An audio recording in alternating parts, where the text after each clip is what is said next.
আল্লাহ নবীর হাত মোবারক ধইরা কয়, ভাই তুমি জামাটা জারো। অথচ মায়ার নবীর পাশেই দাঁড়ানো হযরত ওমর ফারুক রাদিয়াল্লাহু তাআলা আনহু, যার নাম শুনলে পরে শয়তান অন্য রাস্তা দিয়া ভাগে, এই রাস্তা দিয়ে শয়তান পর্যন্ত আসে না। এত গরম সাহাবী উমর। বলুন তো উমর নরম না গরম? আর একটু জোরে, নরম না গরম? খালি গরম না বেশি গরম? হযরত উমর এত গরম, নাম শুনলেই দুশমনের কলিজা কাঁপতো। হযরত উমর এত গরম, এত গরম, যেদিন তিনি কালেমা পড়ে মুসলমান হয়েছিলেন ওই দিন তিনি নবীকে বলেছিলেন, মায়ার নবী গো, আজ থেকে কালেমার দাওয়াত আর গোপনে গোপনে নয়, আজ থেকে কালেমার দাওয়াত হবে প্রকাশ্যে, কারণ আজ উমর মুসলমান হয়েছে। উমর ডাক দিয়া কই, ইয়া রাসূলুল্লাহ, ওগো নবীজি, নামাজ কোথায় পড়তে আপনার মন চায়?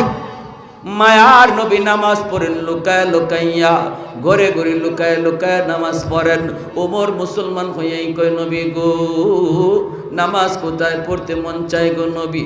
আল্লাহর নবী কয়, ওমর রে, নামাজ পড়তে মন চায় আল্লাহর ঘর বাইতুল্লাহর সামনে, কিন্তু ভয় আমরা মাত্র 40 জন মুসলমান হয়েছি, ওমরকে লইয়া 40 জন, এর আগে ছিল 39 জন, এমন 40 জন মানুষ আমরা বাইতুল্লাহর সামনে গিয়া কেমন করে নামাজ পড়ব? হযরত ওমর বলতেছেন, ইয়া রাসূলুল্লাহ, আমি তো কালেমা পড়ে মুসলমান হয়েছি এখন, কিন্তু অন্তরে ইমানের নূর ঢুকছে আরো আগে। নবী বলে, কোন দিন? বলে, নবী গো, যেই দিন আমি গিয়েছিলাম আপনাকে যারা পাগল পাগল কয়া ডাকে, ওই পাগল দেখার জন্য আমি আপনার কাছে গিয়েছিলাম, যায়া দেখে আপনি নামাজ আদায় করেন, আমি আপনার পিছনে দাঁড়ায় রইছি, ওই অবস্থায় শুনতেছি আপনি কোরআন তেলাওয়াত করেন নামাজের ভিতরে, তাহা মা আনজালনা আলাইকাল কুরআনা লিতাশকা। এত সুন্দর কোরআন তেলাওয়াত শুই না আমি ওমর মনে মনে ভাবতেছিলাম, এটা তো মানুষের কোনো কালাম নয়। ওমর তিনি কয়, নবী গো, আমি মনে মনে ভাবতেছিলাম আপনি পাগল নন। এত সুন্দর কথা যে কয়, সে পাগল নয়। মনে হয়েছে আপনি বহুত বড় একজন সাহিত্যিক, সাহিত্যের জ্ঞান আপনার রয়েছে, কিন্তু অন্তরে কল্পনা করে করে এই কথা মনে মনে ভাবছি, সাথে সাথে শুনি আপনি নামাজের মধ্যে আমার মনের কথার জবাব দিতেছেন। সুবহানাল্লাহ। আপনি কোন নামাজের মধ্যে মনের কথার জবাব দিয়া দিছেন? না না, এটা কোনো কবির কবিতা নয়, কোন সাহিত্যিকের সাহিত্য নয়, এটা রব্বুল আলামিনের কালাম। এইবার আমি মনে মনে ভাবছিলাম, তাহলে তো মুহাম্মদ মস্ত বড় গণক, মনের খবরও তিনি জানে। তখন দেখি আমার মনের এই কথার জবাবও আপনি নামাজে দিতেছেন। তখনই আমি উমর মনে মনে ভাবলাম, আবু জাহেল যা কয় মিথ্যা কয়, আল্লাহু আকবার। উতবা শাইবা যা কয় মিথ্যা কয়। মুহাম্মদ পাগল নন, জাদুকর নন, কবি নন, তিনি কোনো সাহিত্যিক নন, ইনি আল্লাহর রসুল। ওই দিনই আমার অন্তরে ইমানের নূর ঢুকে গেছে। আজ আমি আপনার হাতে হাত রেখে কালেমা পড়েছি গো নবী। আমি ওমরের আর মৃত্যুর কোনো ভয় নেই। এখন যদি আমি মারাও যাই আমার আফসোস নাই। অতএব আজ থেকে নামাজ আর ঘরে ঘরে নয়, লুকায়া লুকায়া নয়, আজ থেকে নামাজ হবে আল্লাহর ঘর বাইতুল্লাহর সামনে, মক্কার কাফেরদের সামনে।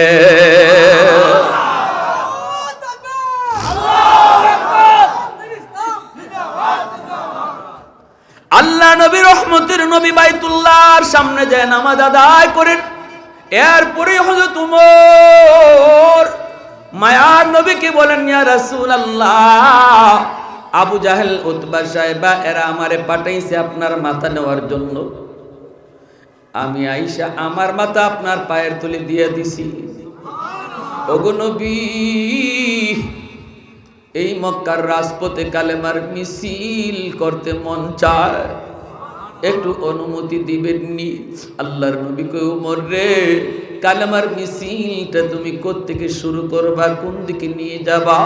হযরত ওমর কই, নবী গো, কালেমার মিছিলটা শুরু হবে আপনার কদম মোবারক থেকে, আর লং মার্চ করবে ওই সংসদের দিকে, যেই সংসদে আবু জাহেল বৈশা বৈশা আমার জন্য অপেক্ষা করে। আল্লাহ নবী, রহমতের নবী, মায়ার নবী কয়, ঠিক আছে ওমর, আমি নবী তোমারে অনুমতি দিয়া দিলাম। মক্কার রাজপথে মিছিল শুরু হয়ে গেল, কালেমার মিছিল শুরু হয়ে গেল। মাত্র 40 জন। আমার নবীর চাচা আমিরে হামজা, ইনিও মুসলমান হয়েছেন। ওমর আর আমিরে হামজা, এই দুইজন হলেন মিছিলের আগে। আল্লাহু আকবার জোরে কর। মিছিলের আগে হলেন হযরত ওমর আর আমিরে হামজা, দুইজন বাঘের বাচ্চা। মিছিলের আগে ওমরের হাতে ইসলামের পতাকা নিয়ে তারা কালেমার মিছিলে বের হয়ে গেলেন। মিছিল যাইতেছে কোন দিকে? সংসদের দিকে।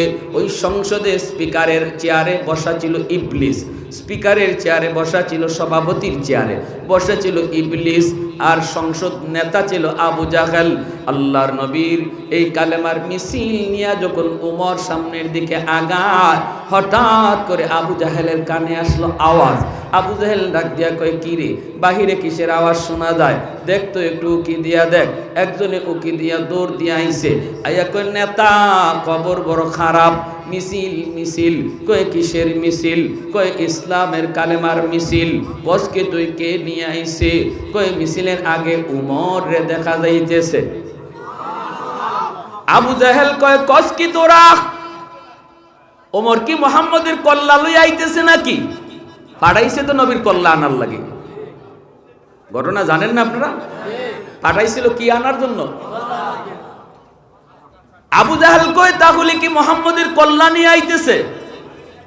চেলা, ওই চেলায় কয়, না উস্তাদ, মুহাম্মদের কল্লা তো আনে নাই, কিন্তু মিছিলের নমুনায় মনে হইতেছে আপনার কল্লাটা নেওয়ার লাগি আইতেছে।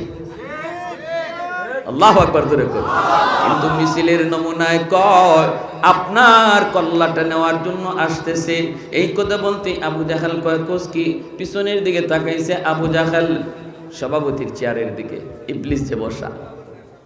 শাইখে নস্ত পরিচয় দিছে, আমি নস থেকে আসছি, একজন মুরব্বী মানুষ, তোমরা আমারে তোমাদের মিটিংয়ে রাইখো, আমরা বয়স্ক তো, আমাদের অভিজ্ঞতা বেশি, আমাদের পরামর্শ কাজে লাগবো। আবু জাহেল হ, আপনি বয়স্ক মানুষ, তা আজকে আপনিই সভাপতি। ইবলিস বয়স্ক মানুষের সুরত দইরা এর সভাপতির চেয়ারে বসছে।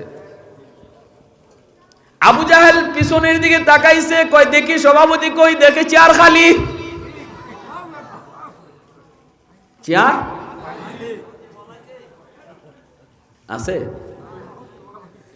কারণ ইবলিসে আর কেউ ওমরে না চিনলেও ইবলিসে ওমরে ভালো করে চিনে। কই, বাপরে বাপ, যেইভাবে খোলা তলোয়ার নিয়ে হাঁটে, কোন দিন আমি ইবলিস রে জায়গা মতো ফায় আর কাম সাইরা নাই, ঠিক না? এজন্য বাইরা বন্ধুরা, এত গরম একজন সাহাবী ওমর আমার নবীর পাশেই দাঁড়ায় রইছেন। ওই অবস্থায় মায়ার নবীর সাথে বেয়াদবি করে এই ইহুদি। আল্লাহর নবী, রহমতের নবী, তিনি ইহুদিরে যত বুঝান, ইহুদি বুঝ মানতে মাঝে রাজি না। আল্লাহর নবীর জামা মোবারক ধরে ফেলেছে, এইভাবে নবীর জামাটা ধরে ফেলেছে। তখনও ওমর পাশে দাঁড়ায় রইছেন। ওমর এত গরম একজন সাহাবী, গরমে তিনি কাঁপতেছেন, গুসায় তিনি ফুলে গেছেন, চেহারা মোবারক লাল হয়ে গেছে, তলোয়ার হাতের মধ্যেই আছে। ওমর জীবনে কোনোদিন কোনো জায়গায় এত ধৈর্য ধরেন নাই। এই জায়গায় ওমর যতটা ধৈর্য ধরছেন, কারণ রহমতের নবী নিজে এখানে হাজির। আমার নবীর অনুমতি ছাড়া ওমর কিছু করতে পারে না। সুবহানাল্লাহ, সুবহানাল্লাহ। কৌনैन मुख्तार खुदा तुमको बनाया, कौनैन मुख्तार खुदा तुमको बनाया, उम्मत का निगाहबान खुदा तुमको बनाया, उम्मत का निगाहबान खुदा तुमको बनाया।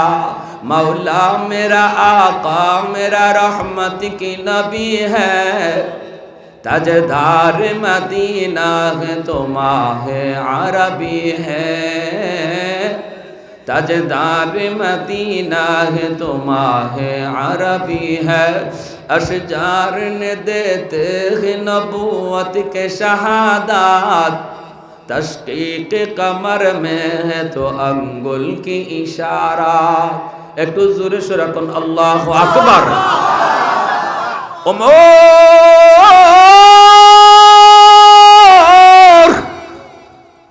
চুপ হয়ে দাঁড়ায় রইলেন, শরীরে কিরিমিরি খান।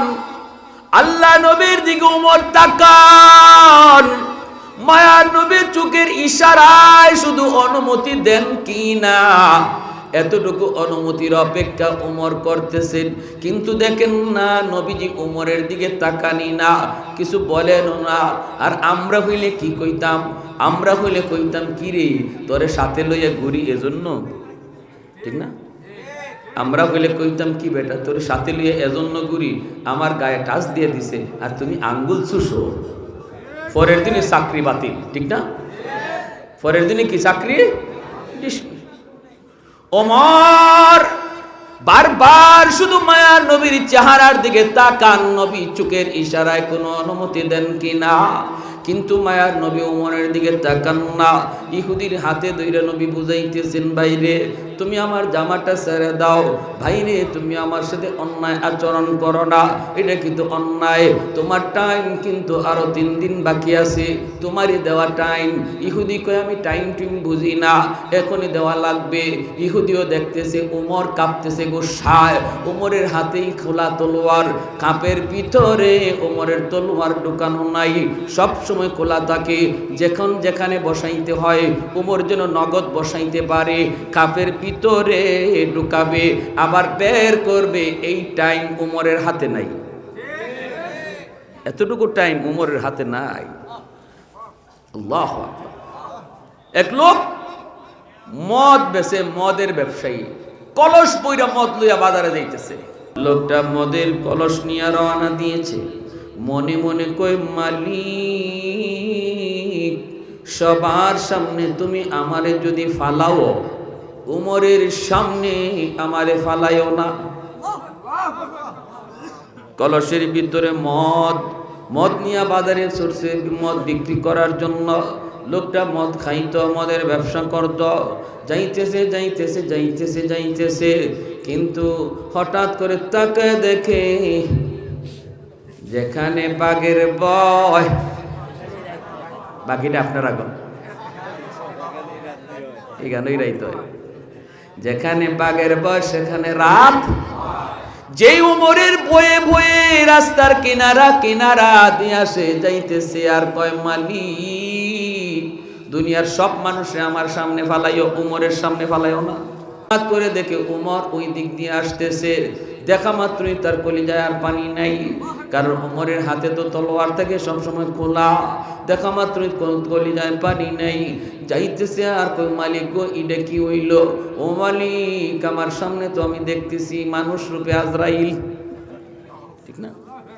ও মালিক আমার উমরের হাত থেকে বাঁচাও, উমরের হাত থেকে তুমি আমাকে বাঁচাও। এই বইলা রাস্তার কিনারা দিয়া যাইতেছে, আর মনে মনে কর আল্লাহ কোন রকম আমার এই জায়গাটা পাস করায় দেও, উমরিনি আমারে না দেখে কোন রকম আমি পাস হয়ে যাই। নানি দেখে ডাকনি না দেয়, কিন্তু না যা হবার তা হয়ে গেল। কাছাকাছি যাইতে ওমর কয় দাঁড়াও। কি বুঝেন? এই সময় আর আছে পানি আছে? খারাইছে তোমার কাছে গেছে গিয়া কইতেছেন কলসে কি কয়? কলসে যদি কয় মদ, এখানে কবর। যদি কয় মদ তাহলে বিপদ। এখন কি কইব? শরীর কাঁপতেছে, ঠোঁট টুকায় আসছে, মুখ শুকায় গেছে। কেমনে কয় কলসের ভিতরে মদ, কলসের ভিতরে মদ? না বাঁচতে হবে, কয় কলসের ভিতরে দুধ। মনে মনে কয় মালিক এতটুকুর পরে নি উমর আমারে সাইরা দেয়, দেখতে নি না চায়, কিন্তু না, যা হবার তা হলো। উমর কয়, কলসের ঢাকনা সরাও, দুধ নাকি অন্য কিছু দেখতে হবে।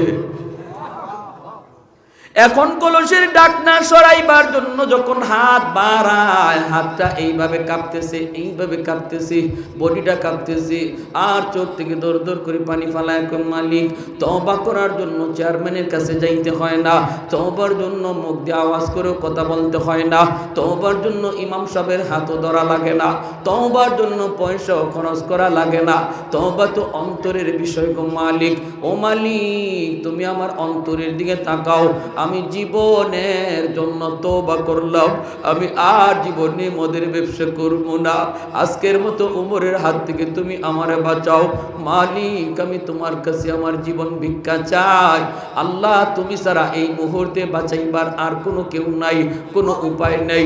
এই বইলে দিলে দিলে যখন তওবা করছে রে যুবক, আল্লাহ ওই মদের ব্যবসায়ীর তওবাকে আল্লাহ কবুল করে নিছে। যেই মাত্র ঢাকনাটা উঠাইছে, আল্লাহু আকবার, আল্লাহু আকবার, হযরত উমর তাকায়, লোকটা নিজেও তাকায়, দেখে কলস ভরা মদ আল্লাহ দুধ বানায়া দিছে। আরেকটু জোরে সুবহানাল্লাহ। আল্লাহু আকবার। আহাদুল লাইসা কামিসলি সামাদুল লাইসা কাফাদলি লিমানিল মুলকু তুগুই তু সাজাওয়ার খুদাই তো খুদাবন্দে আমি নি তু খুদাবন্দে ইয়াসারি তো খুদাবন্দে জমি নি তু খুদাবন্দে সামাই তু রহিমি তু করিমি তু সামিঈ তু বসিরি তো মুইদ্দি তো মুদিল্লি তো মালিকিল আরশি বজাই বরি আজ খুরদন ও খুফতন বরি আজ তুহমতে মরদান বরি আজ বিম উমিদি বরি আজ রঞ্জ বালাই। এত গরম, এত গরম, এত গরম সাহাবী ওমর আমার নবীর পাশে দাঁড়ায় দাঁড়ায় দেখতেছেন, কিন্তু কিছু করতে পারেন না গো। কারণ মায়ার নবী স্বয়ং এখানে হাজির। নবীর অনুমতি ছাড়া ওমর কিছু করতে পারে? তলোয়ারটা শুধু ঘোরাইতেছেন, শরীরটা কাঁপতেছে, গুসায় চেহারা লাল। আল্লাহর নবী, রহমতের নবী, মায়ার নবী ওমরের চেহারার দিকে তাকাইলেন। ভাইরে বলুন তো, ওই অবস্থায় আমি আপনি কেউই তো নবীর আশিক ঠিক থাকার কথা না। আমি আপনি তো সাধারণ আশিক। আমার আপনার সামনেও যদি আমার নবীর গায়ে কেউ হাত তুলে, জীবন থাকতে আমরা সেটা বরদাস্ত করব? আমার নবীর ইজ্জতের উপরে যদি কেউ আঘাত করে, নবীর উম্মত, নবীর আশিকের জীবন যাবে কি থাকবে সেই দিকে খেয়াল করবে না, কিন্তু বেঈমানের কল্লা উড়ায় দিবে। আওয়াজ দিয়া কোন ঠিক না? বাংলাদেশে আশিক রাসূল, সত্যিকারের আশিক রাসূল আসেনি না নাই? প্রমাণ হয়েছে বাংলাদেশে ওই বেশরমায় যখন আমার নবীকে নিয়ে ব্যঙ্গ করেছিল ভারতের জমিন থেকে, তখন বাংলার জমিনে কি পরিমাণ আশিক রয়েছে বাংলাদেশ নয়, শুধু তামাম পৃথিবীর মানুষ দেখছে। কলেজ, ইউনিভার্সিটি, হাই স্কুল, বাংলাদেশের প্রতিটা বিদ্যালয় থেকে প্রতিবাদের মিছিল হয়েছে। আওয়াজ দিয়া বলো ঠিক কি না? ভাইয়ের আমার, আমি আপনি তো সামান্য আশিক, সেখানে আমার নবীর এত বড় আশিক ওমর, মায়া নবীর পাশে দাঁড়ায় আছেন, কেমন করে ওমর সহ্য করেন? ওমর রাদিয়াল্লাহু তাআলা আনহুর জীবনের সবচেয়ে বড় ধৈর্যের জায়গা ছিল ওই জায়গাটা, যেই জায়গায় ওমর দেখতেছেন নবীর সাথে বেয়াদবি করে, এরপরও কিছু করতে পারেন না, কারণ আমার মায়ার নবী অনুমতি দেন না। ওয়া ইন্নাকা লাআলা খুলুকিন আযীম। এজন্যই আল্লাহ কয় বন্ধু আমি তোমাকে খুলুকে আযীমের অধিকারী করেছি। আল্লাহর নবী রহমতের নবী হঠাৎ করে তিনি ওমরের চেহারার দিকে তাকালেন, তাকায় দেখেন হযরত ওমরের চেহারা লাল হয়ে গেছে, গুসায় চেহারা লাল হয়ে গেছে, বডিটা ফুলে গেছে, চোখগুলা বড় বড় হয়ে গেছে, চোখ দিয়া ওমরের দরদর করে পানি পড়তেছে, গুসার আগুন ধরতেছে চোখ দিয়া। হযরত ওমরের দিকে তাকায়া মায়ার নবী হঠাৎ করে ওমরের চেহারার দিকে তাকায়া নবী কয় ওমর। সুবহানাল্লাহ, জোরে কোন আমার রহমতের নবী ধমক দেওয়ার কথা কারে আর ধমক দিতেছেন কারে? আল্লাহ নবী কয় ওমর চোখ নিচের দিকে নামাও, তোমার আমার রাগ করা উচিত নয়। সে পাওনাদার, দুই কথা বলতেই পারে, তোমার আমার গুসা করা উচিত নয়। আল্লাহু আকবার। হযরত ওমর ফারুক রাদিয়াল্লাহু তাআলা আনহু তিনি দাঁড়ানো থেকে বসে গেলেন গুসা থামানোর জন্য। আল্লাহু আকবার। আর চোখ থেকে দর দর করে পানি পড়ে আর কই মনে মনে কই মায়ার নবী গো, ও গো আমার রহমতের নবী, আল্লাহ আপনারে কেমন ধৈর্য দিয়ে দুনিয়ায় পাঠাইছে, কেমন ধৈর্যটা দিয়ে আল্লাহ আপনারে পাঠাইছে গো নবী। আমি ওমর সহ্য করতে পারলাম না। মায়ার নবীর সামনে ওমর দাঁড়ানো থেকে বসে তিনি গুসারে হজম করার চেষ্টা করেন।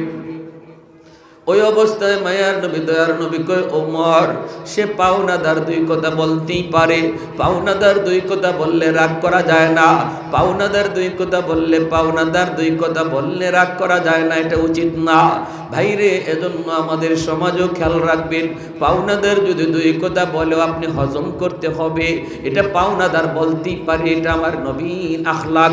পাওনাদারের সাথে চোখ রাঙ্গায়া কথা বলা যাবে না। জোরাকন ঠিক কিনা? আমি সময় মতো দিতে পারতেছি না, এটা তো আমার অপরাধ। সে যদি দুই কথা বলে ধৈর্য ধরতে হবে। আমার নবী তো সময় মতো না, বরং অন্যায়ভাবে নবীর সাথে আচরণ করতেছে পাওনাদার। এরপরও নবী পাওনাদার হওয়ার কারণে কোনো কথা বলেন না। আমাদের সমাজে এখন পাওনাদার আরো বিপদ থাকে, সমাজের চিত্র উল্টে গেছে। পাওনাদার এখন সমাজে আরো বিপদে থাকে, পাওনা টাকা তুলতে গিয়া তার জুতা ক্ষয় হয়, ঠিক না? এজন্য মানুষ এখন করজ দেওয়া বন্ধ করে দিছে, করজ দেওয়াটা বন্ধ করে দিছে। যেখানে দান করার চেয়ে 18 গুণ বেশি সওয়াব করজ দেওয়ার, সেখানে করজ দেওয়া বন্ধ হয়ে গেছে। কেন? কারণ কর্জা টাকা পরিশোধ করা যায় না, তোলা যায় না। যে নেয় কর্জা হে মনে করে এটা হে নিজের টাকাই, আর দেওয়া লাগবে না, ঠিক না? বাড়িতে যায় খুঁজা, বাড়িত নাই, দোকানও যায় দোকানও নাই, ওই জায়গা যায় ওই জায়গাত নাই। বাড়ির যদি থাকেও ঘরে ছেলেরা খ আব্বা ঘুমাই রয়েছে, আব্বা ঘুমাই রয়েছে। হজাক মানুষ কয় ঘুমাই রয়েছে, এরকম হয়নি না হয়নি? এই সুযোগে সুদকুররা সুদের ব্যবসা গরম করে ফেলাইছে। সমাজে ভালো ভালো লোক যাদের পয়সা আছে এরা যখন করজ দিতেছে না, তখন সুদকুররা এরা কাঁচা টাকা নিয়ে বসে গেছে। আরে ও ভাই না, ইবায়াও ইবায়াও আইলে পরে বড়ি লাগাইয়া টাকা দেয়। 10,000-এ 20,000, 20,000-এ 30,000 দিবা না, বাজারে গাট্টার মধ্যে দইরিয়া টাকাটা। সুদের ব্যবসা করে যার কাছে দুইটা জিনিস আছে, এক হইল কচকচে টাকা আর এক হইল ক্ষমতা।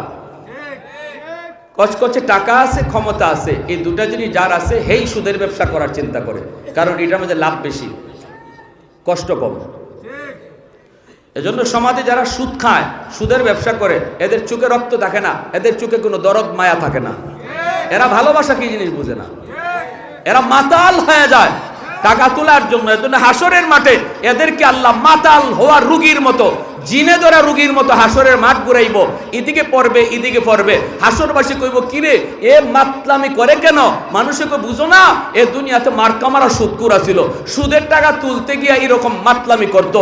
এজন্য হাসরের মাঠে ওরে মাতাল হওয়া রুগীর মতো আল্লাহ উঠাইব, আর মানুষের কাছে চিহ্নিত হইব। আল্লাহ নবী বলেন বুতুনহুম কাল বুয়ুত ফিহাল হাইয়াত তুরা মিন খারিজ বুতুনহিম, আমি মেরাজের রজনীতে দেখলাম একদল মানুষের পেট এত মোটা, পেটের ভিতরে পেট ভরা সাপ কিলবিল কিলবিল করে। আর দেখলাম বুতুনুম কাল বুয়ুতিহাল হাইয়া তুরা মিন খারিজ বুতুনিহিম, আমি দেখলাম তার পেট থেকে সমস্ত ছিদ্র দিয়া এই সাপগুলি বের হইতেছে। আমি জিব্রাইল আমিনকে বললাম, ভাই জিব্রাইল, মান হা উলাহি, এরা কারা? জিব্রাইল আমিন কয়, হা উলাহি আকালাতুর রিবা, নবী কয় এরা দুনিয়াতে সুদখোর ছিল, এজন্য এদের এই কঠোর শাস্তি। এজন্য আমার ভাইয়েরা, আমাদের সিলেটেও একটা এলাকা আছে, এই বাজার, ওই বাজারে মার্কামার একজন সুদখোর ছিল, অনেক বড় ব্যবসায়ী, সুদ খাইত, সুদের ব্যবসা করত, কিন্তু শেষ বয়সে তার পেটটা এত বড় হয়ে গেছে। ডাক্তারের কাছে নিয়ে গেছে সিলেটে, তখন পপুলার ডাক্তার ছিলেন ডাক্তার আব্দুল খালিক সাহেব, ওনার কাছে নিয়ে গেছে, উনি মেশিন লাগাইছে, লাগায় কয় তোমরা কারা এর সাথে আইসো, তাড়াতাড়ি করে আমার হাসপাতাল থেকে বের হও, তার পেটের ভিতরে এমন এক বিষাক্ত সাপ আমার মেশিনে ধরা পড়ছে, আমি জীবনে এমন সাপ দেখি নাই। এখান থেকে লইয়া মাদ্রাজ যাওয়া হয়েছে, ভারতের মাদ্রাজের ডাক্তারও বলছে এই সাপ বের করার মতো ক্ষমতা আমাদেরও নাই, তাড়াতাড়ি বাড়ি যাও। তারে বাড়িতে আনা হয়েছে, পেটের ভিতরে সাপ লইয়াই তার মরণ হয়েছে। আমার দাদারা এখনো সাক্ষী আছে, যারা নিজের চোখে যারা দেখছে, পেটের সাপ লইয়ে তার মরণ হয়েছে। আল্লাহ নবী কয় মরণের পরে তার জাহান্নামী শাস্তি হইব, আল্লাহ দুনিয়াতে নগদ দেখাইয়া দিছে। যারা সুদ খাইতেছো, পেটের ভিতরে সাপ ঢুকাইতেছ, বিষাক্ত সাপ ঢুকাইতেছ, বিষাক্ত সাপ। পুরা ঘরের হিসাবটা তুমি একা দিবা, সুদের টাকায় যা মানাইছো, যা কামাই করেছো, সম্পূর্ণ কামাইয়ের হিসাবটা তুমি একা দিবা। বুক করবে 10 জন, হিসাব দিবে একা। ঠিক কিনা জোরে কর? পুরা ঘরের মধ্যে কি সুদ করে একা থাকে না এক রুমে থাকে? এক রুমে থাকে, আরো 5 রুমে 10 রুমে ভাই বোন মা বাবা পাড়া প্রতিবেশী আত্মীয় স্বজন আসলে থাকে। কিন্তু আল্লাহ পুরা ঘরের হিসাবটা নিব তার কাছ থেকে একা। হে থাকছে এক রুমে, হিসাব দিব 10 রুমের, পাতিলের ভাত খাইছে 2 প্লেট আর হিসাব দিব 10 প্লেটের। এতটুকু বুঝার পরেও যে মানুষ ঘরে হারাম ঢুকাবে, এর মতো আহাম্মক, এর মতো বুকা, এর মতো নির্বুধ আল্লাহর জমিনে আর কেউ নাই। ঠিক কিনা জোরে কর? খাইব 10 জন, বুক করবে 10 জন, হিসাব কেন আমি একা দিব? তাহলে আমার দরকার কি এত বড় হিসাব মাথায় নেওয়ার? এজন্য আমার ভাইয়েরা মনে রাখবেন, আল্লাহ নবী বলেছেন পাওনাদারের পাওনা টাকা তুমি নগদ টাইমে দিয়ে দিও, সঠিক টাইমে দিয়ে দিও, তাহলে আরেকদিন খুঁজলে পাওনা টাকা পাওয়া যাবে, আরেকদিন তার কাছ থেকে টাকা খুঁজলে পাওয়া যাবে। যদি টাইম মতো আমরা ঋণ দিয়া দিই, করজের টাকা দিয়া দিই, টাইম মতো না দেওয়ার কারণে আজকে মানুষ করজ দেয় না, থাকলেও কয় নাই, কারণ একজনরে দিয়া ধরা খাইছে, 2 জনরে দিয়া ধরা খাইছে, এখন চুন খাইয়া জিব্বা ফুটছে, দুধ দেখলেও ডরায়। ঠিক না? ভালো মানুষ আয়া চাইছে, বিপদে পড়ে হ্যাঁ ঠিক মতো দিয়া দিত, এরপর হয় নাই, টেকা নাই, হয় না। ময়মনসিংহ গেছিলাম এক জায়গায়, হুজুর একটা কথা কইছিল, হুজুর কাম করছেন, হুজুর আমি একটা ঘটনা কই খাইতে বসছি, এক চাচায় কয় আমি এক লোকের কাছে 5,000 টাকা পাই আজকে 5 বছর। কয় বছর? কয় যখনই আমি তার কাছে টাকা চাই তখনই কয় কি শুনবেন, কয় আমি কি তোমার টাকা লইয়া মরে গেছি? আমি কি তোমার টাকা লইয়া কবরে চলে গেছি? আমি কি মরে গেছি? আমি দিমু না কইছি? আমি কি মরে গেছি? কয় হুজুর টাকাটা চাইলেই কয় হেকে হেল মরে গেছে। তো আমি কইলাম ভাই তুই কোন দিন মরবে এটা কর, ঠিক না? তুই কোন দিন মরবে কর, যেদিন মরবে এর আগের দিন আইমু, এর আগে আইতাম না। আছেন কোন মতলবের মানসিকতা কর? হ্যাঁ, এই দিন তারিখ ধার্য করার কেউ আছেন? কয় হুজুর আমি ফাইলিছি বাজারও একদিন বন্ধু বান্ধব লইয়া চা খায়, অসুবিধা হইতেছে আপনাদের? ভাই অসুবিধা হইতেছে? দোকানে চা খাইতেছে, তো আমি গেলাম, যাইয়া আমি বললাম ভাই টাকাটা দেস না ভাই, আমি বড় বিপদে আছি, তুই যখন বিপদে ছিলি তখন আমি তোরে দিলাম, এখন আমি বড় বিপদে আছি, দে না ভাই টাকাটা, দে না। ও মা, এই কথা কেন কইলাম? দোকানে, তাও তার বন্ধু বান্ধবের সামনে, হে যে এক পিক আপ দিল, উল্টা পিক আপ দিয়ে যেখানে মন চায় এখানে তুমি টাকা চাও, আমার কি ইজ্জত নেই? তোমার মতো আমি বেইজ্জত নেই। কেমন ইজ্জতলা বুঝছেন? তোমার মতো আমি বেইজ্জত নিই, আমার ইজ্জত নাই? আমার দোকানে মানুষের সামনে তুমি টাকা চাইতেছো? আমি কইলাম ভাই তোর আমি তোর কোথায় গিয়ে তোর কাছে টাকা চাই মুইটা কস না, তুই বাড়িতে গেলে তুই কস ঘুমাই রইছ, জিগাইলে কস তুই কি মরে গেছো, তো এখন আমি কর্মটা কি তুই ক না, কোথায় গেলে তোর কাছে আমি টাকা পাই না। আরেকবার বলতে পারে এই কথা কইতেই তার বন্ধু বান্ধব যারা আসছিল চা খাওয়াত, এরা হ্যাঁ ঠিকই তো, তুমি যেখানে মন চাই এখানে টাকা চাইতেছো, এটা একটা আমরা বন্ধু বান্ধব একসাথে করে চা খাইতেছি, এটা কি তোমার টাকা চাওয়ার জায়গা হইলো? হয়তো ভাই আমি তো পাই না, কি ভবিষ্যৎ কথা কই না, চরম অন্যায় করেছো, চরম অন্যায়, ও সব এক দলে চরম অন্যায় করেছো। তো কয় হুজুর আমি কইলাম ভাই তো অন্যায় তো হয়ে গেছে, এখন এই অন্যায়ের মাসুল কেমনে এটা কয় মাসুল জরিমানা দিতে হবে, জরিমানা কত, জরিমানা কেমনে কি কয় আমাদের প্রত্যেকের 4 বিল দেও 250 টাকা, 5000 টাকা আমার পাওনা টাকা চাইতে গিয়া 250 টাকা জরিমানা। এই হলো, এই যদি হয় আমাদের সমাজের চিত্র, তাহলে মানুষ আর কর্জা দিবে? হ্যাঁ, আল্লাহর নবী বলেছেন ওমর সে পাওনাদার, যদিও সে টাইমের আগে টাকা চাইতেছে অন্যায়, কিন্তু তোমার আমার রাগ করা যাবে না, পাওনাদারের সাথে রাগ করা যায় না। দুই কথা বললেও সেটা ধৈর্য ধরতে হয়, ধৈর্য ধরতে হয়, কারণ সে তোমার বিপদে উপকার করেছে, ঠিক না? সে তোমার বিপদে উপকার করেছে। উমর চুপচাপ দাঁড়ায় রইলেন, কিছুই বলেন না, কথা বলতে পারেন না উমর।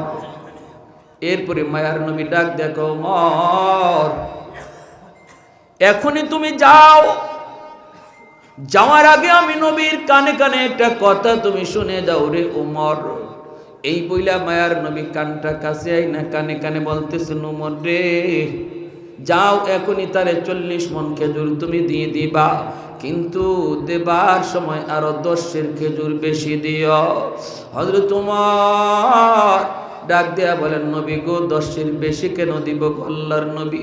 নবী বলে, উমর রে বেশি দিবা কারণ হলো তুমি তার দিকে লাল চোখে যে তাকাইছো, তুমি যে গুসা করেছো, রাগ করেছো, এর জরিমানা হলো 10। উমর চুপ হয়ে গেলেন, কথা নাই। লোকটারে নিয়ে তিনি বাড়ির দিকে রওনা দিলেন। আও তোমার খেজুর তুমি নিয়ে যাও। বাইতুল মালের সামনে আইসে উমর বাইতুল মালের ভিতরে তিনি ঢুকলেন, ঢুকে তিনি দিতেছেন খেজুর, 1 সের 2 সের নয়, 40 মণ খেজুর তারে দিবেন। দেবার সময় তিনি 10 খেজুর তারে বেশি দিলেন। সাথে সাথে লোকটাই কয়, ওমর রে 10 খেজুর আবার বেশি কেন দিলা? আমি তো বুঝি নাই কেন 10 বেশি দিতেছ। ওমর কয়, তুমি আর কথা বাড়াও না, কথা বাড়ায় কোনো লাভ নাই, এই মুহূর্তে তোমাকে যা দিতেছি তুমি নিয়ে চলে যাও, কথা বাড়ায় কোনো লাভ নাই। কয় না, আমার বুঝতে হবে 10 খেজুর কেন তুমি আমাকে বেশি দিতেছ। ওমর তখন তিনি মাথাটা নিচের দিকে দিয়া কই, রে ভাই শুন, আজ তুই আমার মায়ার নবীর সাথে যে আচরণটা করছো, আমি উমরকে তুমি ভালো করে চিনোনি? কয়, ভালো করে চিনি। শুধু চিনো তা না, ভালো করে চিনোনি? কই, চিনছি। এত গরম আমি উমর, আজ যদি মায়ার নবী এই জায়গায় না থাকতেন, কোন মুসলমানের সাথে তোমার এই আচরণ হইতো, আর আমি উমর যদি কাছে থাকতাম, তাহলে বর্তমানে তোমার ঠিকানা জমিনের উপরে নয়, জমিনের নিচে হইতো। কিন্তু এরপরও আমি কিছু করতে পারলাম না, কারণ রহমতের নবী মায়ার নবী এখানে হাজির। আমার নবী অনুমতি দেন নাই, বরং আমাকে ধমক দিলেন। ধমক দেওয়ার কথা ছিল তোমাকে, কিন্তু ধমকটা নবী দিলেন আমাকে। আর কানে কানে নবী বলে দিলেন, ওমর দেবার সময় তুমি তারে 10 খেজুর বেশি দিও। আমি নবীকে জিজ্ঞেস করেছিলাম, নবী গো বেশি কেন দেব? আল্লাহর নবী বলেন, আমি যে তোমার দিকে চোখ লাল করে তাকাইছি, এর জরিমানা হলো 10। এই কথা বলতে ইহুদি ডাক দেয়া কয়, ওমর আমার খেজুর লাগবে না, আমি তো একটা পরীক্ষা করার জন্য এসেছিলাম রে, আমি তাওরাত কিতাবের একজন পণ্ডিত, তাওরাত কিতাবের একজন পণ্ডিত। তাওরাত কিতাবের ভিতরে আখেরি নবীর অনেকগুলি আলামত রয়েছে, সবগুলি আলামত আমি নবী মুহাম্মদুর রাসূলুল্লাহর কাছে পেয়েছি। একটা আলামত পাওয়া শুধু বাকি ছিল, সেই আলামতটা হলো মায়ার নবী হবেন ধৈর্যের পাহাড়, ধৈর্যের পাহাড়। তার সাথে খারাপ আচরণ করলেও তিনি খারাপ দিয়ে জবাব দিবেন না, খারাপ আচরণের জবাব তিনি ভালো দিয়ে দিবেন। এই আলামত, এই বৈশিষ্ট্য, এই গুণটা এখনো আমি পাই নাই। এই গুণটার অপেক্ষায় ছিলাম। আর যতগুলি গুণ নবীর কাছে আছে আমি সব পাইছি, এজন্য আমি ইচ্ছা করে খারাপ ব্যবহার করলাম। আজ আমার প্রমাণ হয়ে গেল মায়ার নবীর ওই আলামত, ওই গুণটাও আমি পেয়ে গেছি রে উমর। অতএব আমি আর দেরি করতে চাই না, এখনই আমাকে কালেমা পড়াইয়া নবীর দরবারে নিয়ে যা।